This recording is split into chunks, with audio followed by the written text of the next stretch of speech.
Hey, thanks for listening. David here, and it's summer.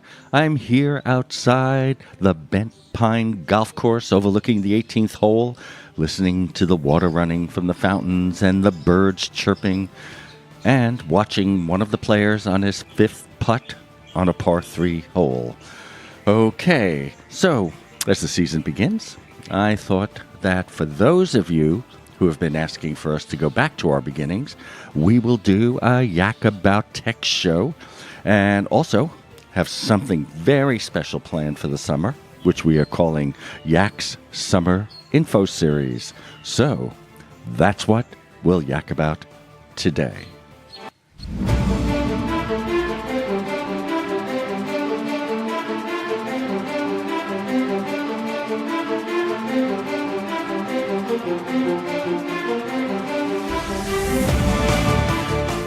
What's up, everybody? David Yakir here for Yak About Today, hoping you are better, healthier, and more informed than any generation that came before. So if the years 46 to 64 mean something to you, then this is the place you want to be. Now put your headphones on, go for a run, and listen to what we yak about today. Okay, before we get on to Yak About Tech today, I want to tell you a little bit more about Yak's Info Series for this summer. What we've done is line up a series of guest speakers, in this case interviews, for you all. And what we're going to do is push out all this great information that we think is relevant to you. So I just want to give you some suggestions about who's going to be appearing on our show and who we'll be talking to and the subject matter.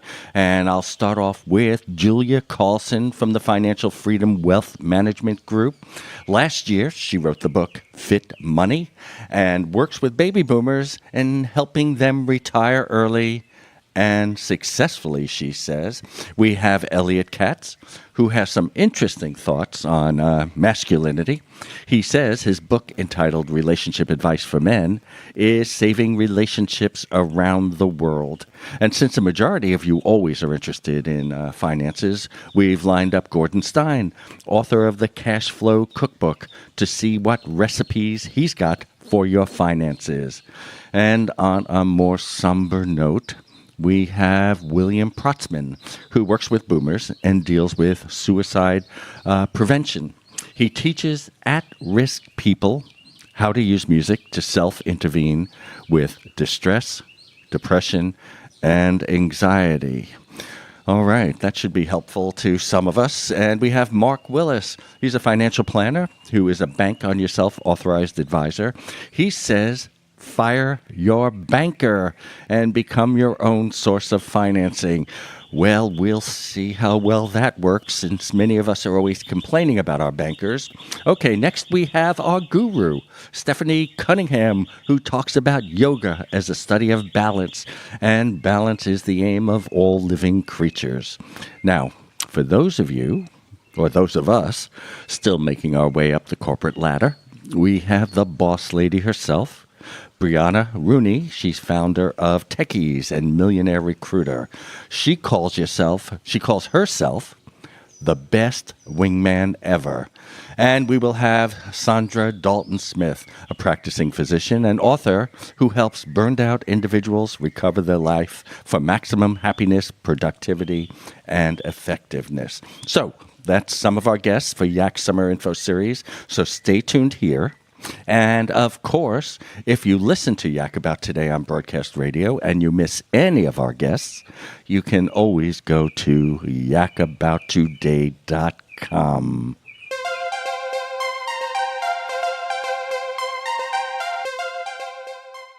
So many of you know that the show originally began as Yak About Tech, and we used to do all sorts of things in explaining how to negotiate with your cable provider or mobile phone company, or explain a little about what's going on with your mobile devices and computers. And then, of course, we sort of expanded the show and became Yak About Today.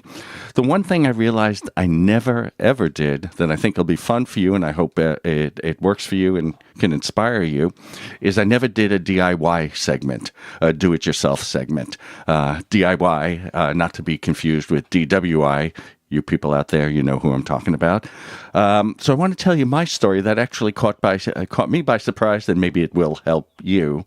And it has to do with my now famously 20-year-old Volkswagen Beetle. And this was the first of the new generation of Beetle. And it sort of replaced my old generation of Beetle, which had the engine in the back, which I went cross-country during graduate school days and back and forth until one day it died in the desert, but that's another story. So I have this 20-year-old Bug. And I can't really go through my day without either my earphones in or listening to music in the car or listening to talk radio, especially this station. And all of a sudden, about 10 years ago, I guess it's about 10 years ago now, the radio started to go. And remember, that radio that came with the 20-year-old Bug was really just AM and FM. And yes, it had FM. And, that radio sort of just went one day. And I went and replaced that radio with a new AM, FM, and CD player. And that was my go-to run around in my Volkswagen type of thing. And recently, my speakers blew out on the old VW, actually right after I had a birthday party, which I invited several guests to for 20 years old. And I didn't know really what I was going to go through here. Do you really invest in a 20-year-old Bug, no matter how much you love it? I mean, something can go. Every other day, something does go, and something big can go, and I won't have it. So is it worth the investment? So what I did was I decided, okay, I'm not replacing the speakers and the system, and sort of everything is sort of streaming music and streaming talk radio these days. So I decided I wasn't going to invest. And for a while, I was sort of secretly just driving around with one earphone in one ear, so I'd be able to listen to music, and it wasn't terribly satisfying, but at least the police didn't pull me over for listening to music with headphones. And then I realized I was up in New York, and I was with a friend, and I was sort of redoing his whole technology in his house, his computers, his sound systems, and all that. And I had bought him a really great little Bluetooth speaker. It was a Sony SB60, I believe. I should take a look at it. And for him to really use not only with his computer, but he could also take it when it's fully charged and, travel around with it, take it to the beach, whatever. Anyway, he didn't really like it because he wasn't computer savvy, and the idea of hooking up a Bluetooth to his computer sort of befuddled him. So he wasn't using it, and we bought an old-fashioned sort of plug-in speaker system, and he's very happy with that. So I'm thinking about this. I'm going, I have my phone. If he's not using the speaker, I'll ask him to mail me down the speaker, and he did. And I'm sitting there with this little, it's kind of heavy. It's small, but heavy, and that's because of the magnets, that give it its good sound. And I realized I had around the house, I was using it for something else. I don't know how to describe it. They're stickies. They're like little rubbery, sticky things, and you stick them on the wall, and you can just put your phone right up against it on the wall. It'll stick to the wall, or you can stick anything on it, and then you peel it off, you wash it off, and use it again. And I had a couple of those. So I put one on top of the dashboard. And by the way, I'll post the pictures on the Yak About Today Facebook page. And so I had that, and I hooked up my phone. And I'm playing music, and everything was great, right? Then all of a sudden I put the second sticky on, and I turn my phone, horizontal, and I stick it on the dashboard. And then it occurred to me that I had something that really is an extraordinary solution for people who are keeping their second cars, their older cars, or cars don't really have the modern conveniences of a navigation system or a sound system and all that. that was, and I want to tell you how much it caught me by surprise. I knew I was going to have music, but I didn't realize, I'd have the phone, obviously, because the speaker's a Bluetooth speaker, so you can use it to make phone calls and receive phone calls as long as you have your phone hooked up to it through Bluetooth. And all of a sudden, I had my mail on there. I had my music. I had a total navigation system using either Apple Maps or Google Maps, or a lot of you use Waze. Also, because I had the Comcast TV app, if I was ever sitting around at a light or in a parking lot, I can just hit the Comcast TV app and sort of watch a little television or anything I recorded. And of course, I could listen to my podcasts. And the funniest thing is I could also use Alexa and control my entire house from the car. And so that and audiobooks, and all of a sudden I had an entire system that was actually better than the system built into the Lexus. I could do so much more. And all it took was a Bluetooth speaker, right? Your phone. Almost everybody has a phone, and they all have Bluetooth. And that's it. And maybe, if you have a little lighter place, you can put in the USB and keep everything charged. So there was a DIY solution that I had not planned on. And at the end, I'm riding around in a 20-year-old Beetle that has the best technology. All right. We'll be back after the breaks. Hey, guys. I want to talk about New Vision Eye Center. I often tell you that the show is sponsored by New Vision Eye Center, but what you don't know is that I've been a patient and under the care of New Vision Eye Center for the last 4 years. And I can tell you honestly, what sets them apart wasn't just that they are great doctors. It was the way the doctors and staff cared for me that made the difference. So take my word for it and go see Dr. Minotti, Reinauer Tate O'Brien, and the rest of the New Vision Eye Center team, because I wouldn't trust my eyes to anyone else. Okay, we are back. This is David Yakir, and you're listening to Yak About Today, or in this case, on a special day, it's Yak About Tech once again. So one of the questions, and I'm sorry I never really answered this question before, but I've been getting a lot of questions about, or people keep asking me about Wi-Fi calling. And I'm not sure why I didn't address it before, actually. So let me try to take a stab of explaining Wi-Fi calling in a way that you would understand and would be helpful to you, because it's one of the great things that happen to our cell phones. Now, many of you know, or maybe you don't know, but many of you have heard of Skype and FaceTime and things like that. Now, those are programs that actually patch a call using a Wi-Fi connection. So you've been using Skype on your computer, and if you have Wi-Fi in the house, you bring up the program and you can see somebody, do a video call or even or an audio call. And that's what we're used to. Now, what's happened recently as carrier technology, your mobile phone companies keep evolving, they've added Wi-Fi calling. And what it is basically is now it's built into your phones so that when you make a call and you're on a Wi-Fi network, it will use that Wi-Fi network instead of using the cell towers. In fact, there are several MVNOs, which I think I've talked about before. These are companies that ride on the major carriers' networks. And some of them, like Google's Project Fi and Republic Wireless, really make Wi-Fi calling the primary way of using the phone. In other words, if you're home, it definitely uses the Wi-Fi. If you're at a friend's house and they have Wi-Fi, it'll pick up on their Wi-Fi. If you're out and about and you're in Wi-Fi locations, it will make calls over the Wi-Fi. And if there's no Wi-Fi around, then it jumps to one of the major carriers like Verizon, Sprint, T-Mobile, or AT&T's networks. Now, the great thing, And the reason you really want to have a phone that does Wi-Fi calling is because you know as well as I do, and I know especially since everybody considers me sort of the tech guy and, runs over and knocks on the door, excuse me, and says, I can't get a signal. I can't get a signal. What carrier should I move to? I'm on Verizon now. I can't get a signal.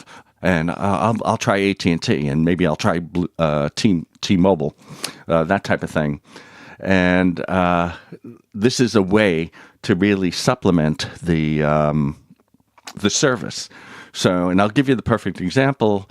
I don't know if you guys remember, if you're regular listeners, I was doing an experiment when I was explaining to all of you how you can get a cheaper phone service on an MVNO.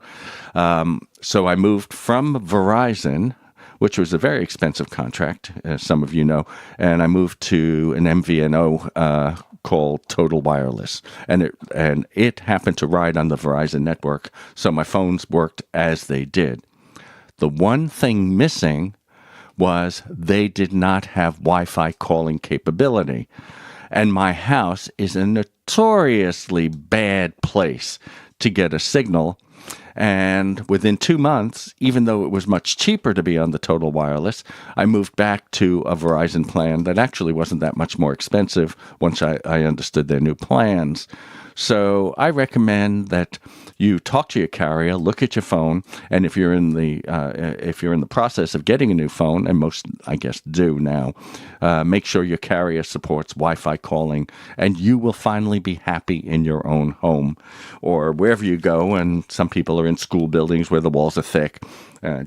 As long as you have Wi-Fi, you'll get a pretty decent signal. And for those of you who know what voice over IP is, VoIP, it's usually called, you can get much better sound over that and Wi-Fi most of the time than you can on the cellular networks. And here's sort of another question I keep getting from the audience and listeners, because I often speak about the Apple, environment, but people keep asking me what's the best Android phone to get, or what's the best mid-range Android phone to get, that type of thing. And so I thought I'd try to tackle it and give you some advice on one phone in particular that I don't think many people are aware of. So give me a moment, and we're going to talk about that one phone. Don't talk back. So this is for all you Android guys and girls. Many of you know that I'm sort of in the Apple ecosystem, although that's the reason I stay with the iPhone. If I wasn't, I'd be perfectly happy carrying around an Android. I mean, they're beautiful phones, and at this point, they're almost on par with the quality of the Apple iPhones. So I can recommend them, especially the mid-priced ones, which I think are really great. Sorry, got a little chest cold going here. So this is a phone. If you've never heard of OnePlus, I think it's time that you sort of got acquainted with it. It's a Chinese smartphone maker. And over the last few years, they've been really producing very high-end devices at a reasonable price point. And this time, they've released a phone just for $530 that has almost every single feature that you'd expect from the more expensive devices. And it really has some excellent software to boot, because a lot of phone companies with Android, they put a layer of their own technology on it. And this is more basic, and what they did to add to it is really great. So it's, a lot of you are looking at Samsung. It's a known, you know the Samsung, and some of you buy LGs. And one of the phones that I'm really happy with is the Pixels by Google. But the OnePlus 6 really is getting a lot of attention. The build quality is great. The screen is phenomenal, on par with the Samsung's AMOLED screens. And it has all the latest processor. It's got gigabytes of memory built in.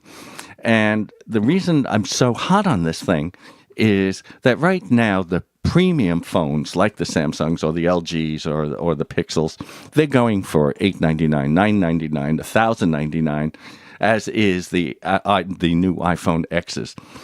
So this one, starting at $530 and really upgrading it to maxing it out to with all its specs, takes you to about $630.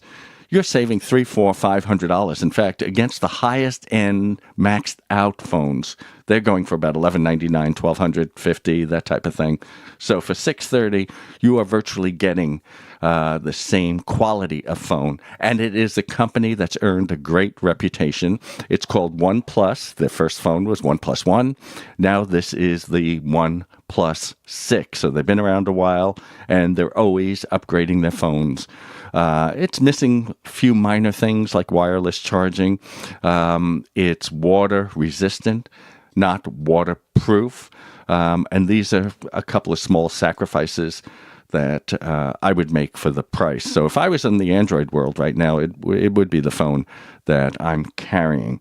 So I hope that's helpful. I hope you'll look into the OnePlus 6. And let me know if you do. Remember, you can always get us at David at yakabouttoday.com. And, of course, through Facebook, Yak About Today, and through Twitter, Yak About Today, and, of course, Google, Yak About Today. And every place you Google Yak About Today, you'll find us. By the way, the main housing of the Yak About Today broadcasts are on yakabouttoday.com, hosted by Podbean. But, of course, you can find us on all the other places. So I think that's going to do it for us today. I want you to remember that we have a summer of info for you, Yak's Summer Info Series, where we're going to bring you great guests all summer long with all new material, all new shows. So I hope you will stay tuned, listen to us, or go to yakabouttoday.com. And also, if you're interested in sponsoring this show, it would be helpful. It helps us pay our assistants and everybody that's helping us out around here. So why don't you write to me at david@yakabouttoday.com if you're interested. We do great things for our sponsors, and I won't push it anymore. I think I've sort of said it all. Anyway, this is David Yakir. You are listening to Yak About Today. And just want to know, thank you for listening. And love you guys. And peace. Take out the papers and the trash, or you don't get no spending cash. If you don't scrub that kitchen floor, you ain't gonna rock and roll no more. Yakety yak. Don't talk back. Just finish cleaning up your room. Let's see that dust fly with that broom. Get all that garbage out of sight, or you don't go out Friday night. Yakety yak. Don't talk back.